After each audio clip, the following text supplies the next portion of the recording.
Hello, everyone, and welcome back to Beyond Compression, the podcast where we share ideas, stories, and practical insight around compressed air systems. Each episode brings you conversations with the engineers, product experts, and industry professionals working behind the scenes to improve reliability, efficiency, and performance. I'm Barbara, your host for today's episode, and today we're talking about something every facility deals with but doesn't always plan for: seasonal changes and how they impact compressed air system performance. From summer heat to winter cold, these shifts affect everything from efficiency to reliability and even downtime risk. And joining me today are two experts who see this play out in the field every day. Dave, Director of Aftermarket Sales at FS-Elliott, focusing on centrifugal compressors, and Ray, Senior Warranty and Technical Services Specialist at FS-Curtis, bringing the rotary screw perspective. Thanks for being here, guys. Thanks, Barbara. I'm always glad to be here. Happy to join. This is one of those topics where everyone knows it matters, but it usually doesn't get attention until something goes wrong. Yeah, it doesn't seem like something that people really think about until their compressor starts to act up, right? Now let's start big picture. Seasonal changes, and why do they matter so much for compressed air systems? At the core of it, compressors are heavily influenced by ambient conditions. Temperature and humidity directly impact air density, cooling efficiency, and overall system performance. For centrifugal compressors, inlet conditions are everything. When temperatures rise, air density drops. That means less mass flow and lower efficiency right out of the gate. So even if your machine hasn't changed, your performance just took a hit because the environment shifted with the seasons. And on the rotary side, it's not about air density as much, but the effect is still there. Rotary systems depend heavily on lubrication and cooling. So, when temperatures increase, oil breaks down faster, and the system has a harder time rejecting heat.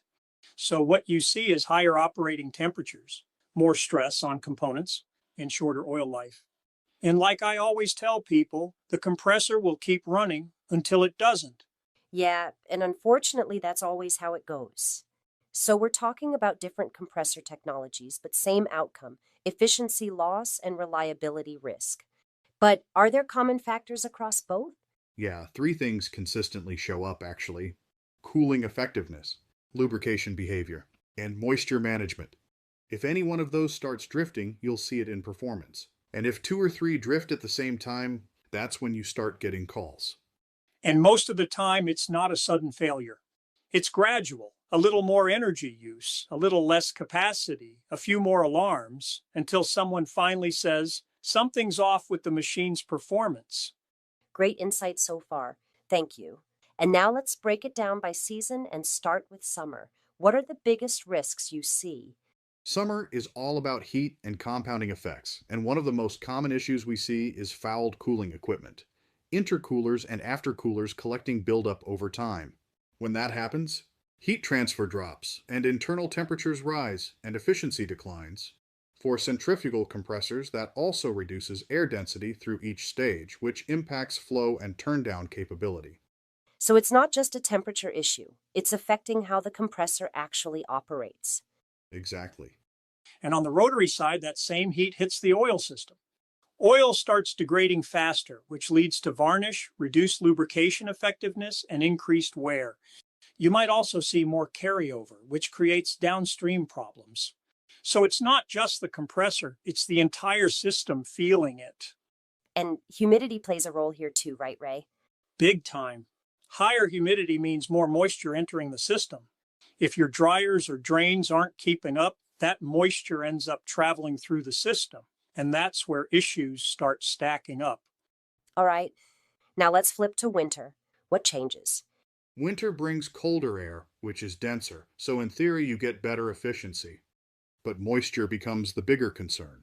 Condensate increases, and if it's not properly removed, it can accumulate or freeze in the system. And frozen condensate is where things get real annoying real fast. Blocked drains, frozen lines, startup issues. It can shut things down if it gets bad enough. And for centrifugal compressors, if drains aren't working properly, that moisture doesn't just disappear, it stays in the system and impacts performance. And lubrication plays a role here too, right? Yeah, Cold temperatures cause oil to thicken. That reduces flow and makes startups harder. So now you've got moisture issues and lubrication issues at the same time, and not a great combo. This is a good time to bring in a real-world example. Dave, you mentioned a service visit that ties directly into this.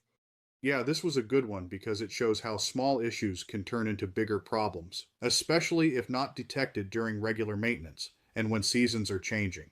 So, I was on site visiting an existing compressor installation, and the customer was dealing with inconsistent performance. Nothing major, but enough to cause frustration and confusion as to what was causing it.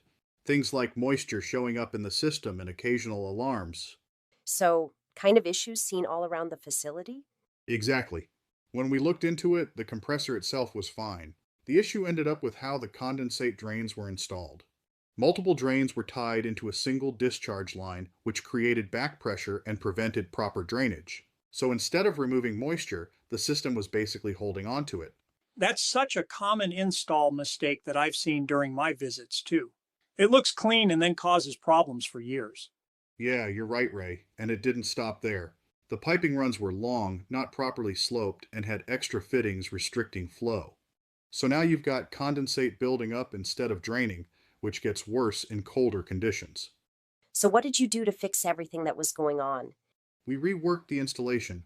Each drain was routed independently, piping was shortened and properly sloped, and we added isolation valves and unions for serviceability.